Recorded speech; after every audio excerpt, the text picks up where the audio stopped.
Hello viewer, we will generate the stitched patchwork here.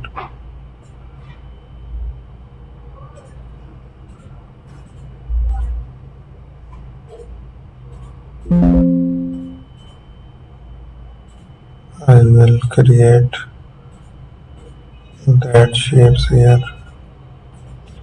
Add a paint. I will try to add a different paint in the each portion so that we can get a uniqueness in the designs. So let's keep using the shapes. So there we have. To make it and kept it simple, we will use these lines to make it more unique.